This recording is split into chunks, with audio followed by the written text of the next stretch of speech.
Pastor Apollo Kibuloy, pati kasi mga kaso niya sa Amerika, posibleng ungkatin na sa pagdinig sa prangkisa ng SMNI. Nakatutok si Tina Panganiban Perez.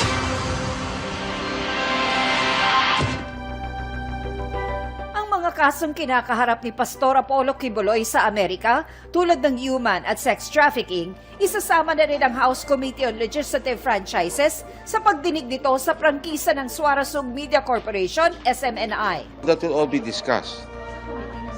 Yes, opo. We have to consider that also. Mas gusto pa rin naman daw tutukan ng komite ang tungkol sa franchise agreement, pero posible raw maungkat ang issue. Uungkatin yung tungkol sa prangkisa ng SMNI at posible din maungkat yung kaso ni Kibuloy dito sa Kamara. Posible lang daw. Ako pupusta ko sa inyo. Uungkatin si Kibuloy. Unang-unang hearing pa lang. Etong Makabayan Black, etong sila Franz, binalita na lahat, isinalaysay lahat ng kaso, nilatag lahat ang kaso ni Kibuloy. Una pa lang, kitang-kita mo na, gustong ipahiya si Kibuloy. Kaya sigurado yan, nagtatandem na sila. Kaya nga parang may bagong unit team eh. Yung grupo ni Tamba dito sa Kongreso, tapos si Ontiveros sa Senado, parehas ang target, si Kibuloy. Eto, kunwari, SMNI, si Ontiveros naman, si Kibuloy. Pero ganun din yan. Kahit magpustahan tayo, si Kibuloy, uungkatin din ang kaso niyan sa Kamara. Sinimulan na nga nila yan eh. Ano muna tayo? Now, because I'm not really well-versed, ano po ba yung mga kasong nakasampak sa kanya sa Amerika? So I would not want to comment on that at the moment.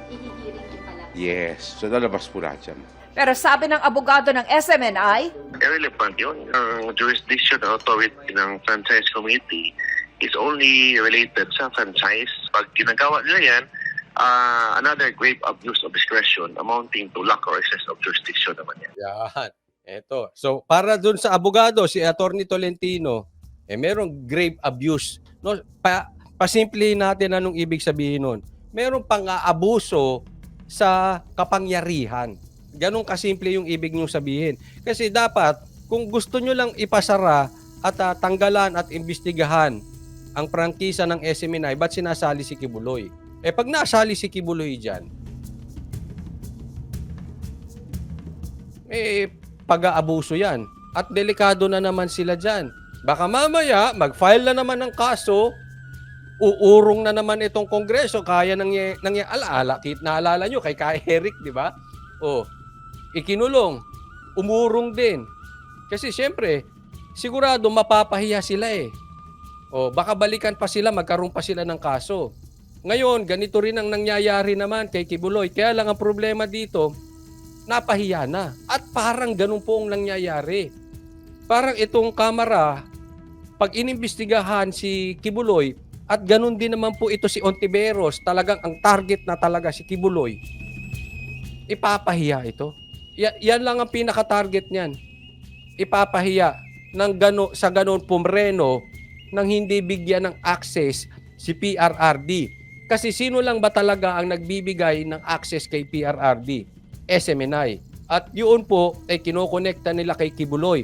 Kahit sinasabi ng SMNI, hindi na po may-ari si Kibuloy ng SMNI.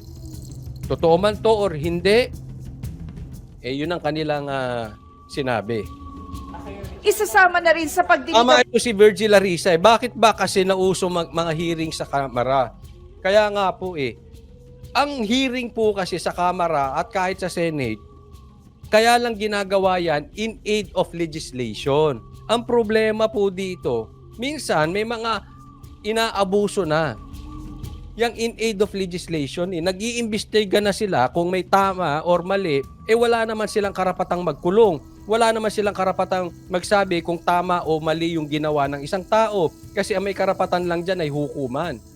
Kaya, there is a thin line kung talaga bang yung ginagawa nila ay pang-aabuso ng kanilang kapangyarihan, Yan ba'y talaga in aid of legislation? O gusto mo lang ipahiya ang isang tao? Gusto mo lang harasin? Gusto mo lang kung ano-ano? Kasi, oposisyon. Kasi, hindi nila gusto yung sinasabi. Yan po ang napakahirap dyan. Kaya nga dapat sana maamyendahan din yung batas na yan. Pwede ka naman gumawa ng batas ng hindi mo na pinapatawag sa Senado. At kung pwede ka naman mag-research eh. Di ba? Pwede nyo naman imbestigahan. Iba kasi pagka merong camera. Pag may camera, epal na ng epal yung iba. Hindi ko sinasabing lahat ha. Pero sana nga para sa akin, mas mabuting tanggalin yung camera para maiwasan yung grandstanding. Baka marami dyan absent pa ng absent. Kasi ibang dating pag may camera eh. Alam naman natin ng mga politiko eh, di ba? Hindi ko man nila lahat, pero yung iba dyan. Tingnan nyo na lang, basta may mga OA. Ang hilig magdakdak, wala namang tinatanong, puro daldal ng daldal. Ang tanong nila, biglang yes or no lang, tapos ang haba ng sinabi, halata mong pa-camera. Pag-grandstanding lang. Kayo nang humusga kung sino-sino tong mga ito. Panukala ng One Rider Party List na tanggalan ng prangkisa ang Suarasug SMNI.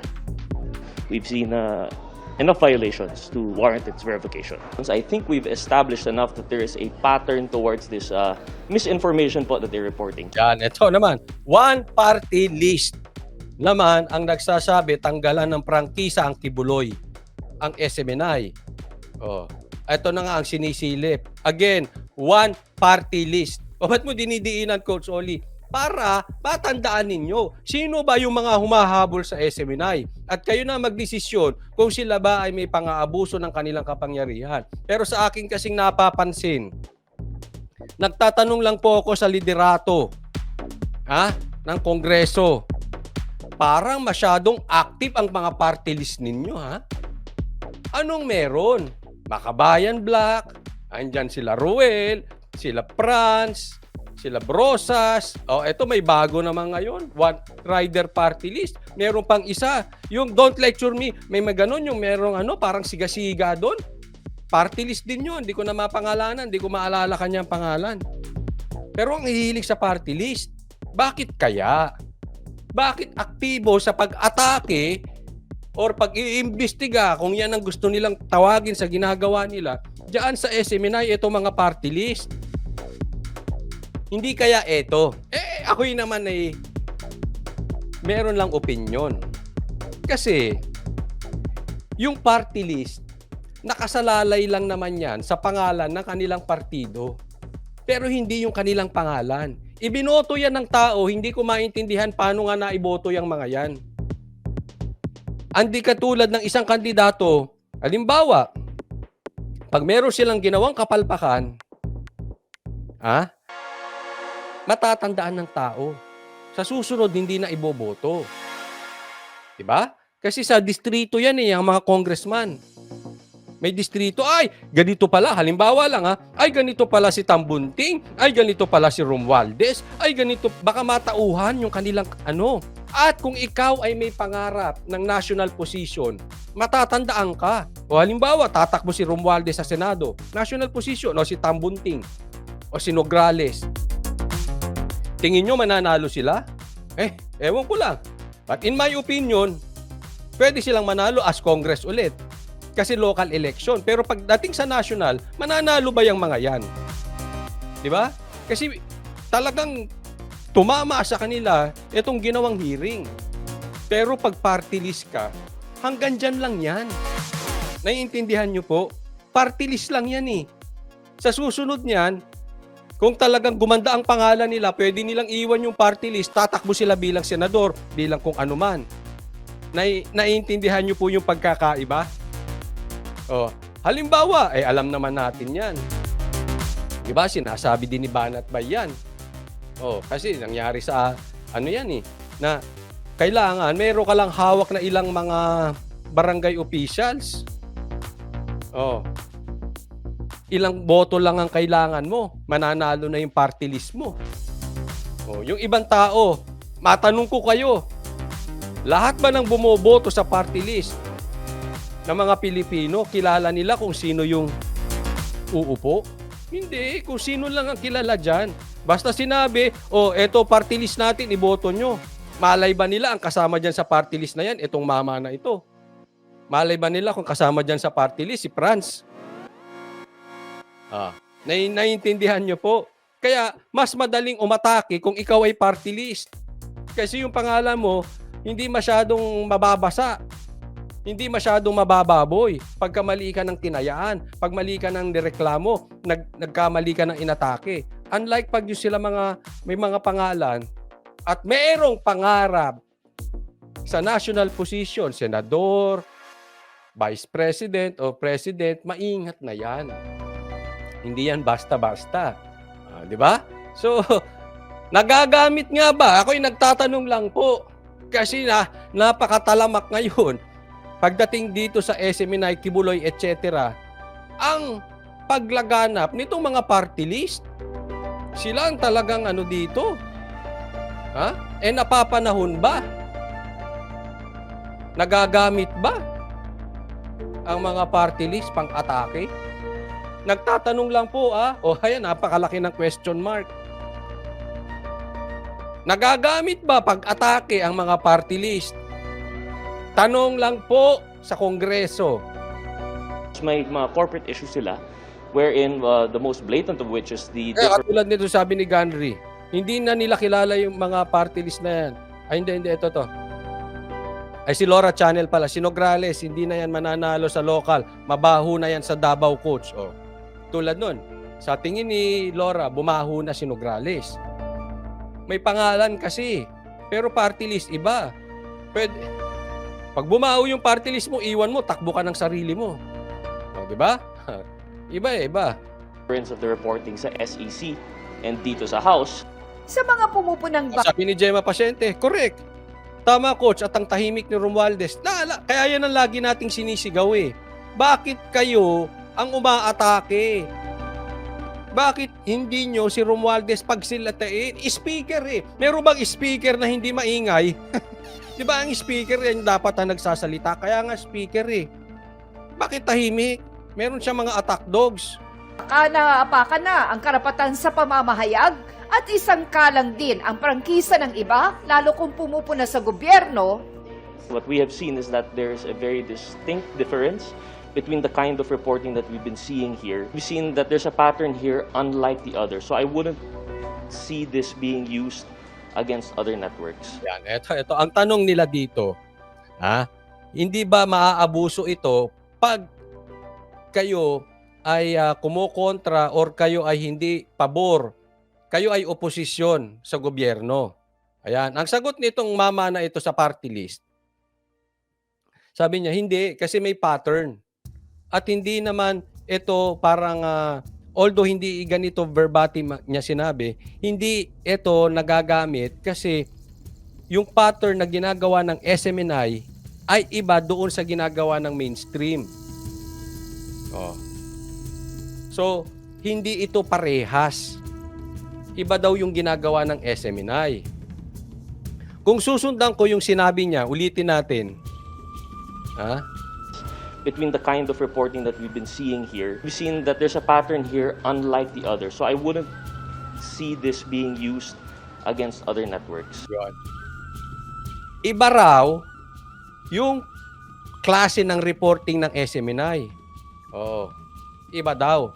Kaya hindi nila nakikita sa ibang mainstream yun. Exactly po.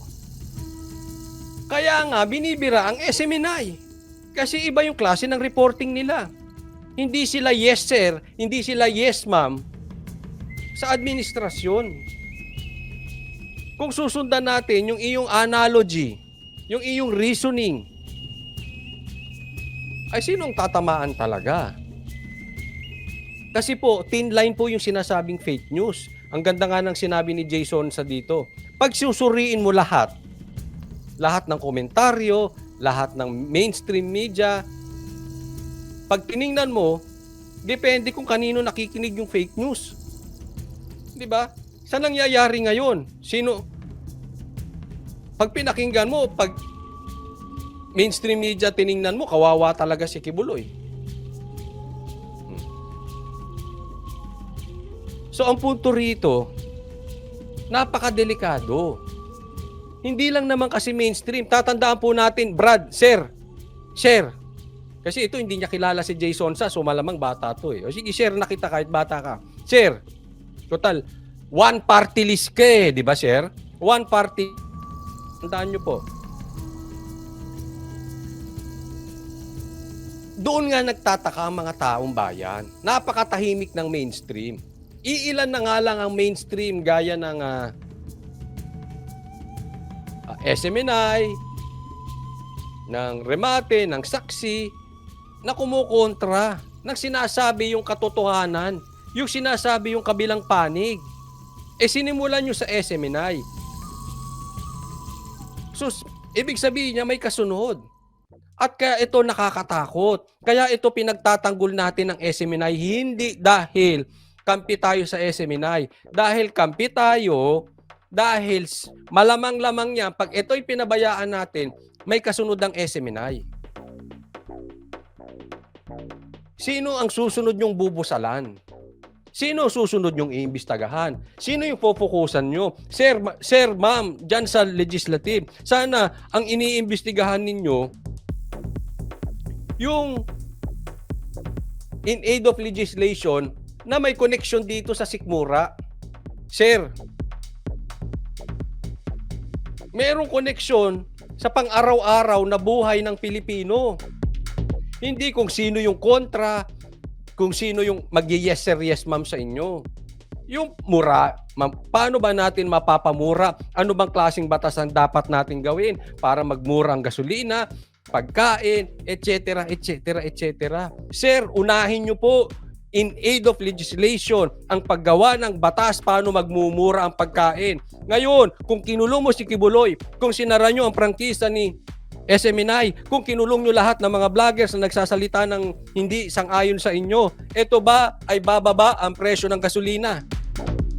Bababa ang presyo ng bilihin? Huwag nyong atupagin yung kung ano-ano. Yung may pakinabang. Sir, para may pakinabang din kayo sa Kongreso. Ang pakinabang nyo sa Kongreso ay yung dapat may pakinabang ng taong bayan. Sir, anong pakinabang ng taong bayan kung sasarahan yung SMNI?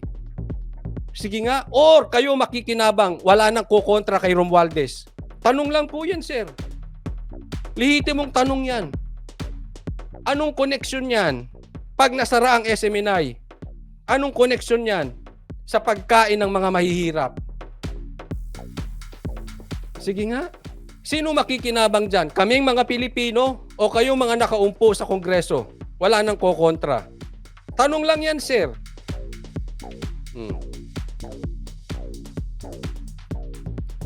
May iwan ko sa inyo. Kasi kayo, boto naman kayo ng boto. Hilig nyo magpabudol eh. Being used against other networks. The issue here is there a violation? And if all these resolutions that were filed are ang issue dito may violation. FPJ, ano? Ang issue dito ay may violation. At kung ang ay may violation ng files, na file ay may violation, are true, then indeed it is a violation of the franchise granted by Congress. Susunod na committee Sir, ang issue dito, bakit bigla-bigla naman? Yun po ang issue. Ang issue dito, sir, unahin sana na gumawa ng batas in aid of legislation gaya ng lagi ninyong sinasabi. Yung may pakinabang sa hapagkainan.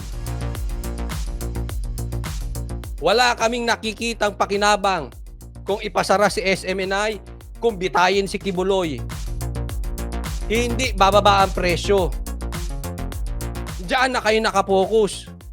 hearing sa Enero ay pahaharapin daw si Kibuloy. Para sa GMA Integrated Kayo. Kung ano-anong pinag-aasikaso ninyo. Kaya naman, Coach Oli, mainit ka? Hindi.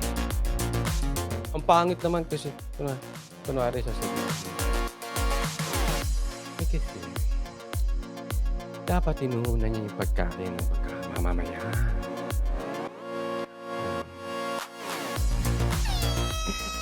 Pangit, no? Ah.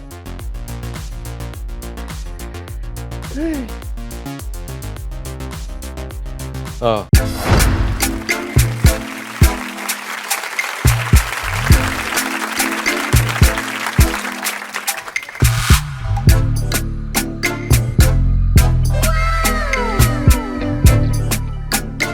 The next performance will start momentarily.